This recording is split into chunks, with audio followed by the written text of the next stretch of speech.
اعوذ باللہ من الشیطان الرجیم بسم اللہ الرحمن الرحیم افعل التعجب وهو عامل المفعول به الثامن۔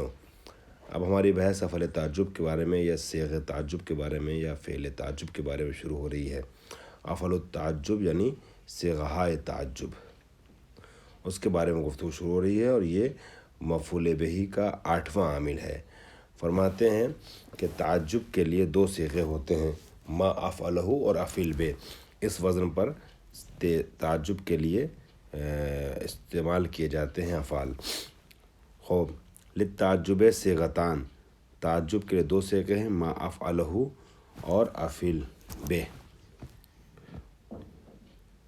اس کے وزن پہ کچھ بھی لا سکتے ہیں، جیسے ما احسنہ کہہ سکتے ہیں اور احسن بہ کہہ سکتے ہیں۔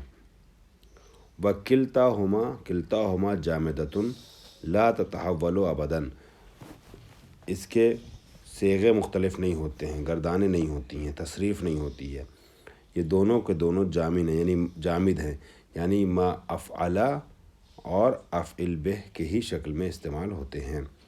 لا تتحول ابدا، ہرگز یہ متحول نہیں ہوتے یعنی تبدیل نہیں ہوتے ہیں۔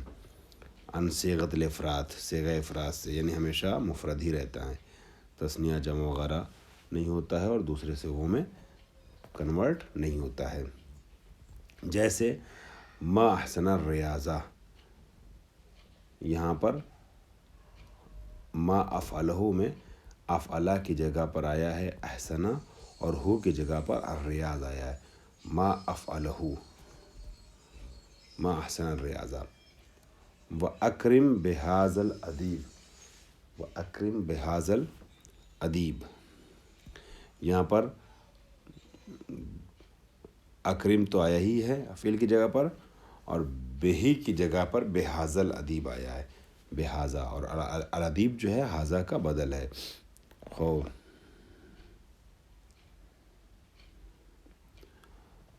اس کے بعد فوائد میں فرماتے ہیں وقت تستخدم مکان الصیغتین المستعملتین للتعجب صیغۃ فعولا سواء کان مضموم العین بالاصالۃ نحو حسن او بالتحویل۔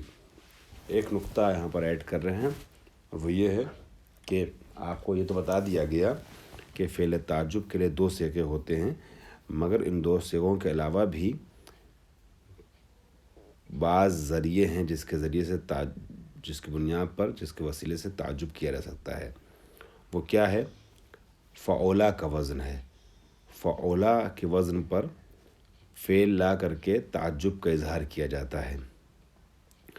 اب یہ فعولا یعنی مضمون العین، فعولا او عین الکلمہ مضمون ہے، یہ یا بالاصالت بالاصالت مضمون العین ہے جیسے حسنا، یا بالاصالت نہیں ہے کسی اور وزن پہ، جیسے علوما ہے کسی اور وزن پہ مگر فعولا کے وزن پہ استعمال کر دیا گیا اس کو، تو یہ علیما تھا مگر علوما تعجب کے لیے پڑھا جاتا ہے، استعمال کیا جاتا ہے۔ فرما رہے ہیں فوائد وقت تستخدم مکان الصیغتین المستعملتین للتعجب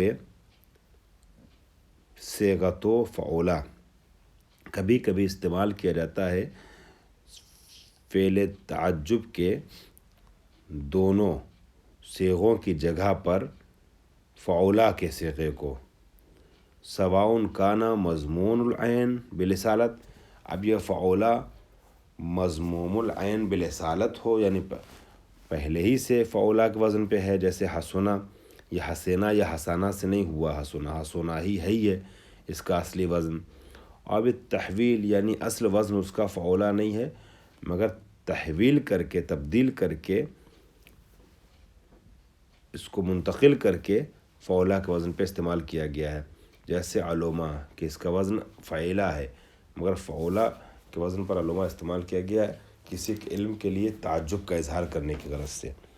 وذالک بشرط ان یکون صالحا لبناء التعجب منہ، اور یہ کام جو ہم نے اس فائدے میں بیان کیا ہے یہ اس وقت صحیح ہے، اس وقت ہو سکتا ہے کہ جب اس سے تعجب کیا جانا صحیح ہو، صالحاً لبناء تعجب، بنائے تعجب کے لیے صلاحیت رکھتا ہو، یعنی ایسا فعل ہو کہ جس سے تعجب کیا جا سکے، تو وہاں پر اچھا، تعجب کس کس جگہ پہ کیا جا سکتا ہے یہ بھی آگے بیان کریں گے۔ بہرحال جو کرائٹیریا ہے تعجب کے اظہار کا، اس کرائٹیریا پہ، اس معیار پہ کھرا اترتا ہو وہ فعل، تو اس فعل کو ہم فعولا کے وزن پہ استعمال کر کے تعجب کا اظہار کر سکتے ہیں۔ فتقول، پس آپ کہیں گے حسنا زیدن۔ حسنا زیدن کا مطلب یہ ہو گیا ما احسنا زیدن، کتنا اچھا ہے۔ حسنا زیدن ہے تو فعولا کے وزن پر، مگر تعجب کے لیے استعمال کیا گیا ہے اور یہ ما احسنا والا معنی دے رہا ہے۔ یا حسنا بزیدن، یعنی احسن بزیدن کی ہی طرح ہے یہ بھی، اے ما احسنہ اور احسن بزیدن بہی، احسن بہی۔ گویا حسنا زیدن اور حسنا بزیدن یہ ما احسنا زیدن اور احسن بزیدن کی ہی طرح ہے۔ وکذالک علوما زیدن، ایسی علوما زیدن بھی ہے، اور جہلا عمرن بھی ہے۔ اے ما عالم و ما اجہل، یعنی کتنا عالم ہے وہ اور کتنا جاہل ہے وہ، تعجب کے لیے۔ فائدہ نمبر 2، وقد یعبر ایضا عن التعجب بصور اخری، اور تعجب کے لیے کبھی دوسرے صیغوں پر بھی، دوسری شکلوں پر بھی عبارت لا کے پیش کیا جاتا ہے، یعنی تعجب کا اظہار کیا جاتا ہے دوسرے صیغوں سے بھی۔ ضروری نہیں ہے کہ یہ جو ہم نے 3 صیغے بتائے ہیں بس اسی کے ذریعے سے تعجب ہو، کبھی کبھی کسی اور شکل میں بھی تعجب کا اظہار کیا جاتا ہے۔ وقد یعبر ایضا، اور کبھی کبھی تعبیر لائی جاتی ہے یعنی تعجب کی بے صور اخری، دوسرے صورتوں پر، دوسری صورتوں کے ذریعے۔ نحو، جیسے للہ درہ شاعرا، للہ درہ فارسا، یہ مشہور جملہ عربی کا جو ہے وہ یہ ہے، مثالیں دی جاتی ہیں للہ درہ فارسا۔ جب کسی کی گھوڑا سواری پہ تعجب کرنا ہوتا تو کہا تھا للہ درہ فارسا، تعجب ہے کتنا وہ ہے، کتنا زبردست گھوڑا سوار ہے۔ یہاں شاعرن کا ہے، تعجب ہے کتنا زبردست شاعر ہے وہ۔ در جو ہے وہ خیر کثیر کے لیے استعمال ہوتا ہے، در کا مطلب ہوتا ہے خیر کثیر، یعنی کتنا اچھا ہے وہ، ٹھیک ہے، شاعرن، شاعر ہونے کے اعتبار سے۔ تو للہ درہ بہت زیادہ، جب خیر کثیر ہو، بہت زیادہ اچھا ہو، تو بہت زیادہ اچھائی کے اظہار کے لیے، تعجب کے ساتھ اظہار کرنے کے لیے للہ درہ کہتے ہیں۔ اب للہ درہ فارسن کہیں، للہ درہ شاعرن کہیں، للہ درہ کاتبن کہیں، کچھ بھی کہیں، کتنا اچھا شاعر ہے، کتنا اچھا خطیب ہے، کتنا اچھا گھوڑا سوار ہے۔ خوب، یہ ایک اصطلاح ہے جو عرب میں تعجب کے لیے بولی جاتی ہے۔ لفظ تعجب استعمال نہیں ہوا یا صیغہ تعجب استعمال نہیں ہوا، مگر تعجب کا معنی اس میں پایا جاتا ہے۔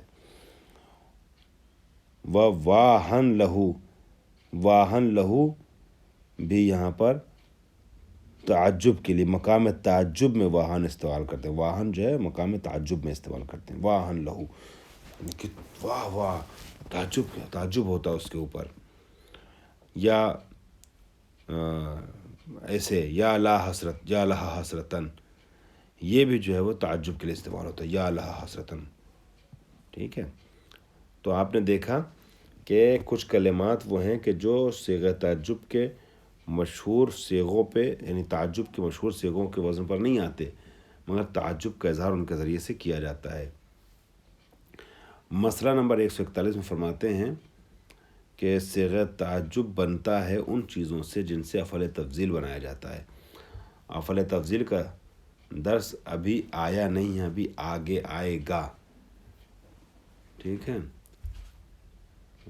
تو یہاں پر بہتر یہ تھا کہ جن چیزوں سے افعل تعجب اور افعل تفضیل بنتا ہے ان کو پہلے بیان کر دیتے اور بعد میں کہتے، جب افعل تفضیل پہنچتے تب کہتے کہ وہی جو باتیں ہم نے بتائی ہیں جن چیزوں سے فعل تعجب بنتا ہے انہی چیزوں سے فعل تفضیل بنتا ہے۔ مگر خیر ان کی ایک مجبوری ہے جو گنجائش رہی تو عرض کروں گا کہ اس مجبوری کے تحت انہوں نے کیا کیا ہے، افعل تفضیل کا ذکر نہ کرنے کے بعد بھی یہ کہہ دیا ہے کہ فعل تعجب اسی سے بنتا ہے جس سے افعل تفضیل بنتا ہے۔ خوب، عام طور پہ جو چیز گزر چکی ہے اس کا ذکر اس لیے کرتے ہیں تاکہ پلٹ کے انسان دیکھ لے، مگر یہاں آپ کو پلٹ کے نہیں دیکھنا بلکہ آگے جانا پڑے گا 12-15 سبق آگے، اور وہاں جا کے آپ کو دیکھنا پڑے گا کہ افعال تفضیل کن کن چیزوں سے بنتا ہے۔ تو جو شرطیں افعال تفضیل کے لیے ہیں وہی شرطیں فعل تعجب کے لیے بھی ہیں۔ خوب، مستوفین جمیع شروط ہی، تمام شرطوں کو ایفا کرتے ہوئے، یعنی ادا کرتے ہوئے، ادائیگی کرتے ہوئے، حق ادا کرتے ہوئے، جتنی بھی شرطیں افعال تفضیل میں ہیں وہ ساری شرطوں کی رعایت یہاں بھی کی جائے گی۔ مستوفین کا مطلب یہ ہوا رعایت کی جائے گی تمام شروط کی۔ خوب، تو خلاصہ یہ ہوا کہ جن جن چیزوں کی شرط ہے افعال تفضیل میں انہی چیزوں کی شرط ہے افعال تعجب میں بھی۔ جس سے فعل تعجب بنتا اسی سے فعل تفضیل، جس سے افعال تفضیل بنتا اسی سے افعال تعجب۔ خوب، فوائد فرما رہے ہیں کل ما یرد للتفضیل یرد للتعجب قیاسا و شذوذا۔ قیاسا اور شذوذا تمیز ہے، قیاسا پہ شذوذا کو عطف کیا ہے اور قیاسا تمیز ہے۔ کہتے ہیں کہ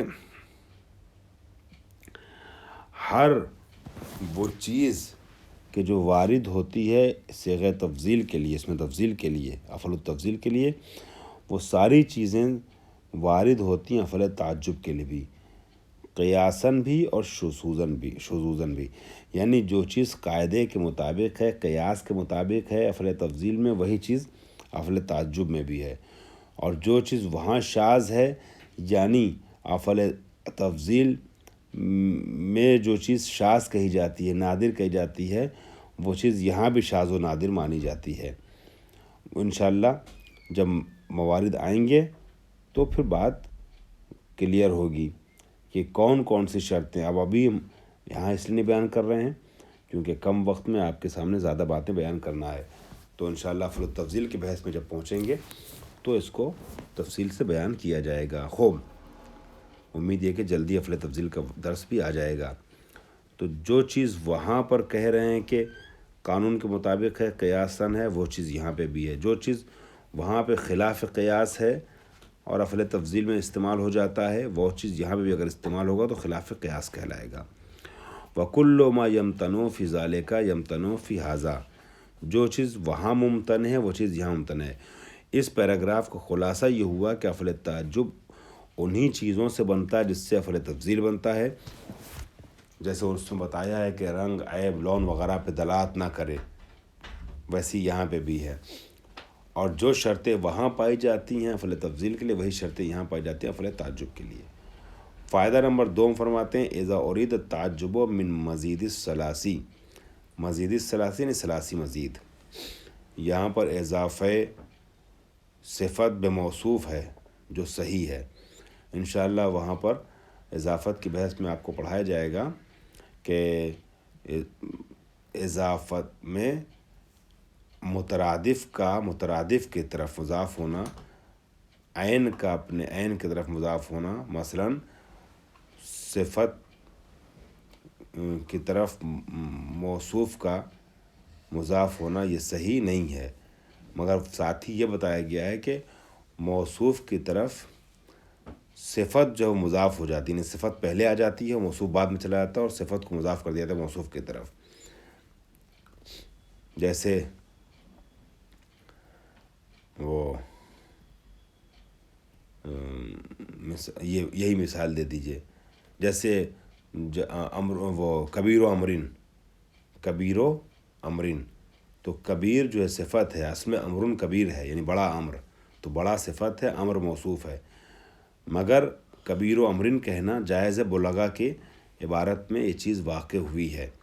اسی طریقے سے یہاں پہ بھی ہے، اس میں ثلاثی مزید ہے، ثلاثی مزید، مگر یہاں پر ثلاثی کی طرف مضاف کر دیا گیا ہے مزید کو، تو اضافہ صفت بموصوف ہے من مزید الثلاثی، یعنی ثلاثی مزید، ایسے کہیں گے اردو میں ترجمہ کریں گے تو اذا ارید التعجب من مزید الثلاثی، یعنی جب تعجب کا ارادہ کیا جائے، میں نے بھی ایک ہلکا سا اشارہ کیا تھا لون، عیب وغیرہ، تو چونکہ ابھی آپ نے یہ پڑھا نہیں ہے، افعال تفضیل میں پڑھا جائے گا، لہٰذا اس کا سمجھنا تھوڑا دشوار ہے، مگر میں نے اشارہ کیا ہے اسی کو دماغ میں رکھیے گا کہ افعال تفضیل کے لیے آگے بتائیں گے.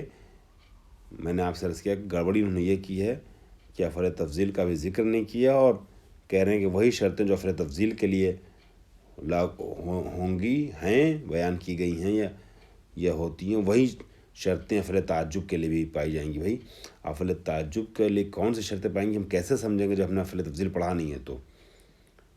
خوب اسی لیے میں نے عرض کیا کہ بہتر یہ تھا کہ افعال تفضیل یہ بات نہ کہتے بلکہ یہاں پر ساری شرطیں بیان کرتے، پھر جب آگے جاتے تو افعال تفضیل میں کہتے کہ جو آپ نے فعل تعجب میں پڑھا ہے وہی شرطیں افعال تفضیل میں بھی لاگو ہوں گی.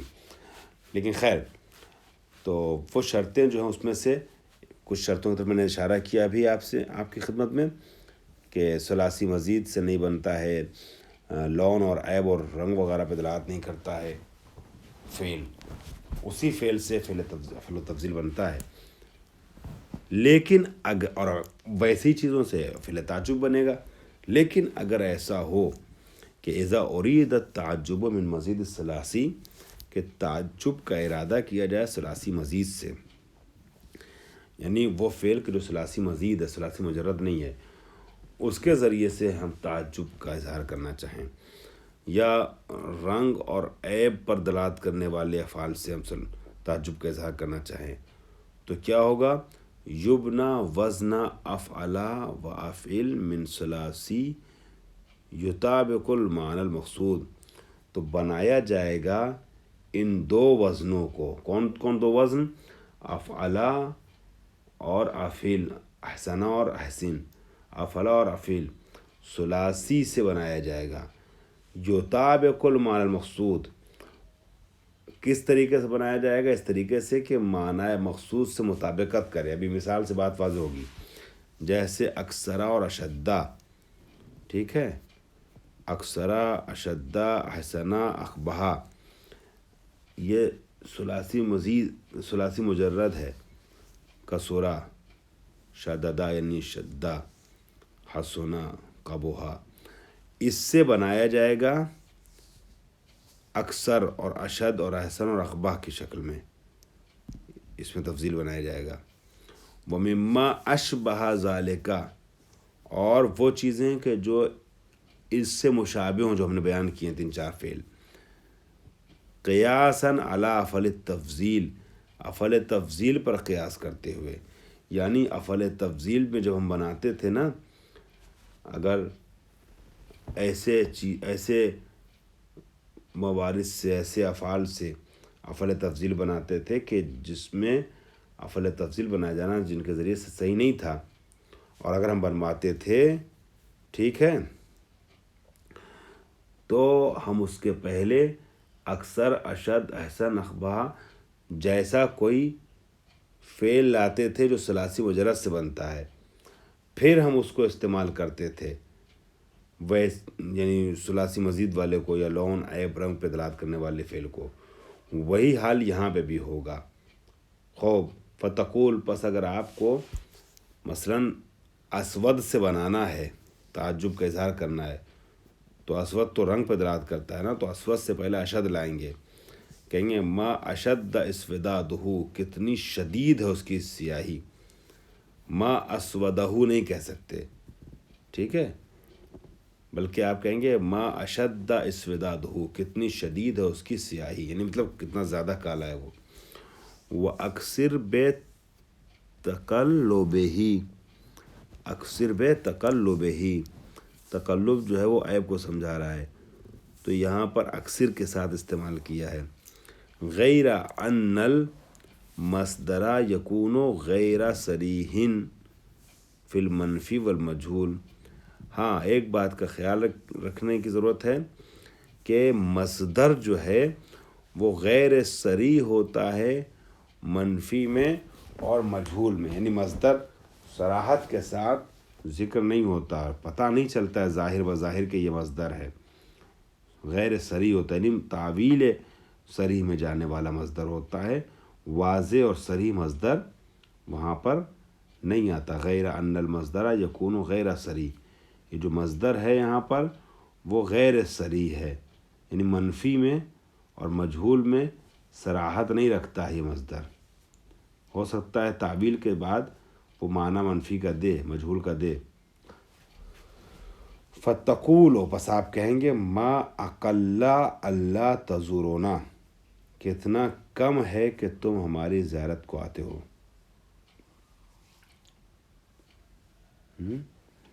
ما اقل اللہ تزورونا، کتنا کم ہے کہ تم ہماری زیارت کو لا تزورونا، زیارت کو نہیں آتے. وما اشد ما ضربتو، کتنا شدید ہے کہ تم نہیں مارتے. خوب، اب اس کے بعد یہ جو بحثیں ہم نے ابھی بیان کی ہیں آخر کے 4-5 منٹوں میں، اس جملے کو بیان کرنے کے بعد کہ صیغہ تعجب انہی شرطوں کے ساتھ بنتے ہیں کہ جن شرطوں کے ساتھ افعل تفضیل بنتا ہے. اس کے بعد جو ڈیٹیل بیان کی ہے وہ آپ کے لیے اتنی امپورٹنٹ نہیں ہے. جتنا آپ نے سمجھ لیا، باقی کوئی ایسا مسئلہ نہیں، جزئی مسئلہ ہے، اس کو سمجھنا واجب نہیں ہے اور نہ آپ کے امتحان میں یہ آئے گا. خوب، اب آ جائیے اس چیز کی طرف کہ جس کو سمجھنا بہت اہم ہے. وہ کیا ہے؟ شرط المتعجب منہ ان یکون، متعجب من یعنی جس سے شرط تعجب کیا، جس کے بارے میں تعجب کیا جا رہا ہے، اس کے لیے بھی کچھ شرطیں ہیں. پہلی شرط تو یہ ہے کہ نکرہ سے تعجب نہیں ہوگا، بلکہ جس کے لیے تعجب کیا جا رہا ہے وہ معرفہ ہونا چاہیے. جیسے ما الذ الثمرہ، الثمرہ الف لام کے ساتھ ہے. ما الذ الثمرہ، کتنا لذیذ ہے ثمر، پھل. اور اگر نکرہ ہو بھی تو نکرہ محضہ نہیں ہونا چاہیے، بلکہ نکرہ مختصہ ہونا چاہیے، یعنی اس کے ساتھ صفت کچھ آئی ہو. جیسے ما اسدا رجلا یخاف اللہ، کتنا کامیاب ہے وہ مرد کہ جو اللہ سے ڈرتا ہے. تو اب یہ ہر مرد نہیں بلکہ خاص مرد ہو گیا. ٹھیک ہے کہ وہ معرفہ نہیں ہوا زید کے طریقے سے، لیکن رجل کے طریقے سے عام بھی نہیں ہے، بلکہ وہ مرد مراد ہے کہ جو خوف خدا رکھتا ہے. خوب، 2 شرط ہو گئی. پہلی شرط یہ کہ معرفہ ہونا چاہیے، دوسری شرط یہ کہ معرفہ نہ ہو تو نکرہ مختصہ ہو. نکرہ مختصہ اسے کہتے ہیں جس کے بعد صفت آتی ہے. خوب، فوائد. فَإِنْ كَانَ نَكِرَةً مُبْهَمَةً لَمْ يَصِحِ التَّعَجُّبُ مِنْهُ. ہاں، اگر نکرہ آیا، نکرہ مختصہ نہیں بلکہ نکرہ مبہمہ ہو، یعنی جس کی صفت وغیرہ کچھ نہیں لگائی ہے، تو پھر تعجب اس سے کرنا صحیح نہیں ہے.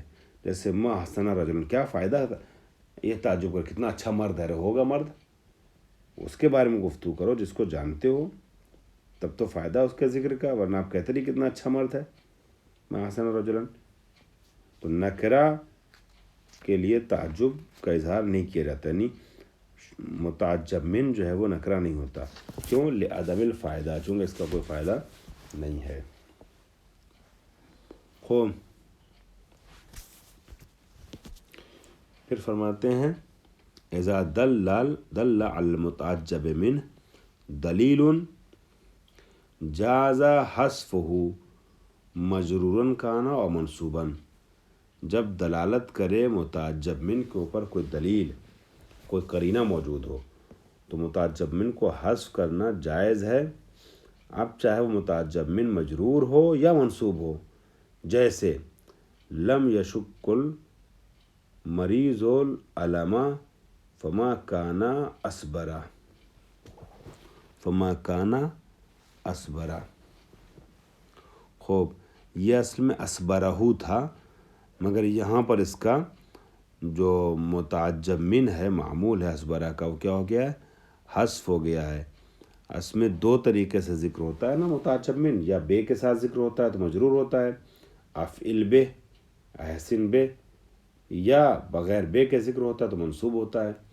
تو متعجب من چاہے مجرور ہو یعنی بے کے ساتھ ہو، چاہے منصوب ہو یعنی بغیر بے کے استعمال ہو، دونوں صورتوں میں کیا ہو جائے گا؟ متعجب من حذف کیا جا سکتا ہے جب کوئی قرینہ موجود ہو. جیسے لم یشک المریض العلم فما کان اصبرہ، فما کان اصبرہ. علم اور درد اور تکلیف کی بات ہو رہی ہے تو قرینہ موجود ہے کہ اسبرا سے اسبرا کے بعد اسبرہ ہوگا، یا اسمع بہم و ابصر، اسمع بہم و ابصر. تو بہم جو ہے یہ قرینہ پہلے والا بہم کے بعد میں بھی بہمی ہے جو حذف ہو گیا ہے. اسمع بہم و ابصر بہم. خوب، مسئلہ نمبر 183 اگلے درس میں بیان ہوگا. واخداوند اللہ رب العالمین.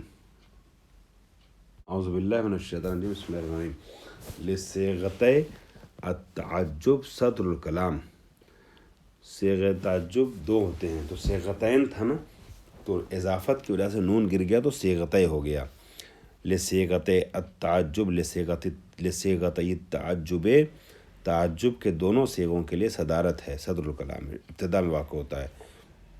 فلا یقدم المعمول علیہما، پس اس کا معمول جو ہے ان دونوں پر مقدم نہیں ہوتا. وکذالک لا یفصل بین فعل التعجب و معمولہما، اسی طریقے سے فعل تعجب اور اس کے معمول کے درمیان فاصلہ نہیں ہوتا. پھر میں پڑھ رہا ہوں. صیغہ تعجب جو ہیں دونوں صیغے وہ صدارت طلب ہوتے ہیں، وہ شروع میں آتے ہیں، پس اس کا معمول ان کے اوپر مقدم نہیں ہوتا، ان کا معمول مقدم نہیں ہوتا ان پر. اسی طریقے سے فاصلہ بھی نہیں ہوتا ہے فعل تعجب اور ان کے معمول کے درمیان. مگر ہاں ظرف اور مجرور آ جائے، مجرور بالحرف جر یعنی جا مجرور اور ظرف ہو تو فاصلہ اس سے ہو سکتا ہے، یعنی فعل تعجب اور اس کے معمول کے درمیان ظرف اور جا مجرور آ سکتا ہے. مگر شرط ہے کہ متعلقین بالفعل، بالفعل یعنی بذالک الفعل، ٹھیک ہے، یا بالفعل یعنی بفعل التعجب. شرط یہ ہے کہ یہ ظرف اور جا مجرور کسی اور فعل سے متعلق نہ ہو، اسی فعل تعجب سے متعلق ہوں، تب فعل تعجب اور اس کے معمول کے درمیان ظرف اور جا مجرور آ سکتے ہیں. جیسے ما احسنا بالرجل ان یصدقا، ما احسنا بالرجل ان یصدقا، تو ما احسنا ان یصدقا تھا، ما احسنا ان یصدقا. البتہ ان یصدقا تاویل مصدر میں جا کے مفرد ہو جائے گا، ما احسن الصدقہ، ٹھیک ہے، یا ما احسن صدقہ ایسے ہو جائے گا. لیکن بہرحال ان یصدقا جو احسنہ کا معمول ہے اس کے اور احسنہ کے درمیان بالرجل آ گیا. کیوں؟ اس لیے کہ بالرجل خود متعلق ہے احسنہ کے، کسی اور کے متعلق ہوتا تو بیچ میں نہیں آ سکتا تھا، جو اجنبی ہو جاتا، مگر ابھی اجنبی نہیں ہے، احسنہ سے جڑا ہوا ہے تعلق کی وجہ سے. دوسری مثال اقبہ بہی ان یکذبا، ان یکذبا، تو ان یکذبا جو ہے وہ اقبہ کا معمول ہے، لیکن اقبہ اور ان یکذبا کے بیچ میں بہی آ گیا ہے جار مجرور جو متعلق اقبہ کے ہے، لہٰذا یہ فاصلہ غلط نہیں ہے. فوائد. لا یجوز ان یقال، جائز نہیں ہے کہ کہا جائے. کیا کہا جائے؟ ما احسنا بمعروف امرن، ما احسنا بمعروف امرن. اور یہ بھی کہنا صحیح نہیں ہے ما احسنا عندکا جالسن، یعنی عندکا ظرف اور بمعروف جار مجرور یہ دونوں احسنا اور امرن یا احسنا اور جالسن کے بیچ میں آ جائے. کیوں نہیں صحیح ہے؟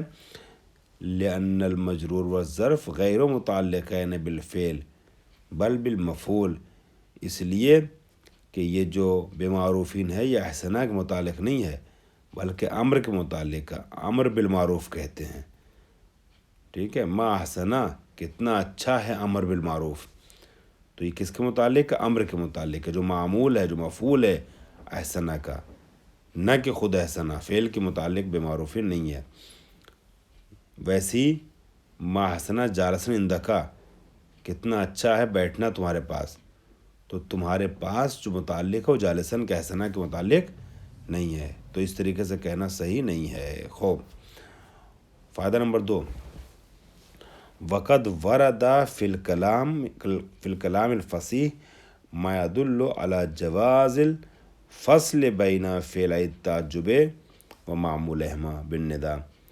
ہم لوگوں نے ابھی تو پڑھا اوپر کہ صیغہ تعجب دونوں کے دونوں صدارت طلب ہوتے ہیں، ایک دوسری یہ کہ ان کے اور معمول کے درمیان فاصلہ نہیں ہوتا، جبکہ ہم نے دیکھا ہے کہ کلام عرب میں، کلام فصحا اور بلغاء میں ایک فاصلہ نظر آتا ہے۔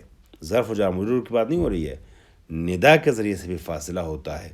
وقد ورد فی الکلام، اس فصیح کلام فصیح وارد ہوا، ما یدلو، وہ چیز وارد ہوئی ہے کہ جو دلالت کرتی اس بات کے اوپر کہ جائز ہے فاصلہ کرنا فعل تعجب اور اس کے معمول کے درمیان۔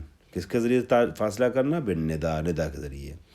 نحو عازز علی ابل یقظان ان اراک صریحا مجدلا، یہاں عازز علی ان اراکا، ان اراکا عازز کا جو ہے معمول ہے، ابل یقظان اس میں یا ابل یقظان ہے، ابل یقظان یہاں پر بیچ میں منادا ہے جو فاصلہ بن کر کے آ گیا ہے۔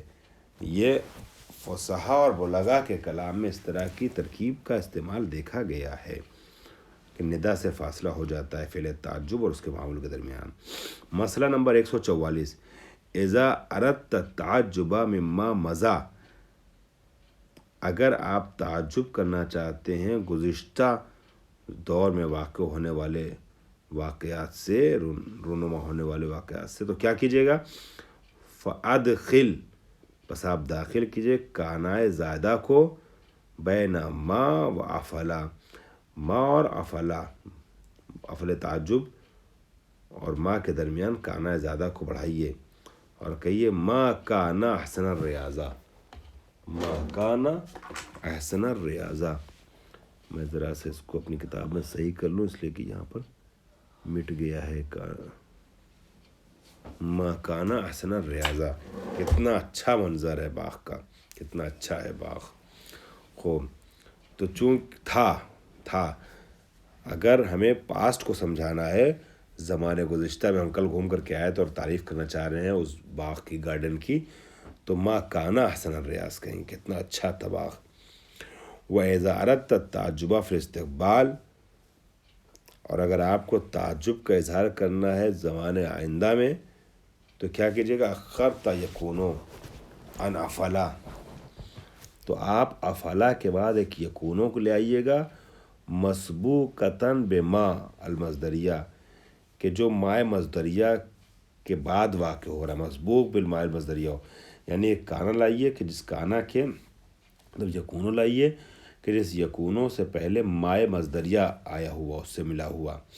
جیسے ما احسنا، یہ ما احسنا پہلا والا تو یہ ما تعجبیہ ہے، پہلے تعجب کا حصہ ما احسنا، ما افلا، لیکن دوسرا لمحہ ہمارے شاہد مثال ہے، یکونو آیا ہے، ٹھیک ہے، ما احسنا ما یکونو لقونا، کتنی اچھی ہوگی ہماری ملاقات، تو ہوگی ملاقات، اس کو سمجھانے کے لیے یکونو لانا ہے، مگر یہ یکونو وہ یکون ہے کہ جس کے پہلے مائے مصدریہ آیا ہے، ٹھیک ہے۔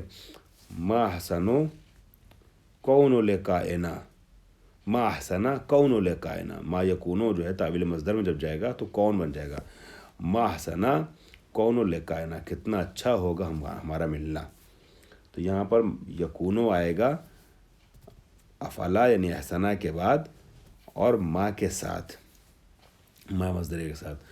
وَيَجُوزُ ذَلِكَ فِي الْمَاضِي أَيْضًا، اس طریقے سے مائے مصدریہ کو کانا پہ داخل کر کے بجائے، مطلب جیسے یکونوں پہ داخل کر کے لاتے تھے مائے مصدریہ، ویسے یہ ما جو ہے وہ کانا پر بھی داخل کر کے لا سکتے ہیں ماضی کے مطلب کو سمجھانے کے لیے۔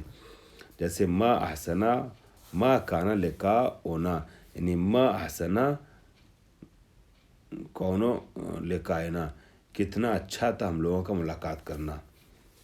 خوب، فائدہ غیر انا، مگر ہاں ایک بات یاد رکھیے گا کہ انا کانا ہونا سوائے اس کے کہ بے شک یہاں پر جو کانا ہے تکون تامتن، یہ جو کانا ہوگا، یہ کانا کون سا کانا ہوگا؟ کانا تامہ ہوگا، رافعتن ما بعدہا علی الفاعلیت، کہ جو اپنے ما بعد کو یعنی یکون لکاؤنا، کانا لکاؤنا کو مرفوع کرے گا فاعلیت کی بنیاد پر. لکانا نہیں کہیں گے ہم کہ کانا کی خبر بن جائے، ٹھیک ہے، بلکہ لکاؤنا کہیں گے. کیوں لکاؤنا کہیں گے؟ کیونکہ یہ کانا تامہ، اور کانا تامہ اپنے بعد فاعل چاہتا ہے. خوب، علی الفاعلیت. وقضا حکم یکون یہی حکم جو ہے، اسی طریقے سے حکم ہے اس یکونوں کا بھی جو مسبوق بمائے مصدریہ ہو، ٹھیک ہے، یعنی وہ بھی لکاؤنا ہی پڑھا جائے گا وہاں، ما یکونو لکاؤنا، لکانا نہیں پڑھیں گے. ولا یجوز ان تقول، یہ جائز نہیں ہے کہ آپ ایسے کہیں ما یکونو، یعنی جیسے بتایا تھا کہ اس میں جب آپ ماضی میں تعجب کا اظہار کرنا چاہیں تو ما اور احسنہ کے بیچ میں کانا لے آئیے، ما کانا احسن الریاض. ویسے اگر آپ مضارع والے میں کرنا چاہیں، مستقبل کے معنی کو سمجھانے کے یکونو اگر آپ چلانا چاہیں ان دونوں کے درمیان، تو صحیح نہیں ہے.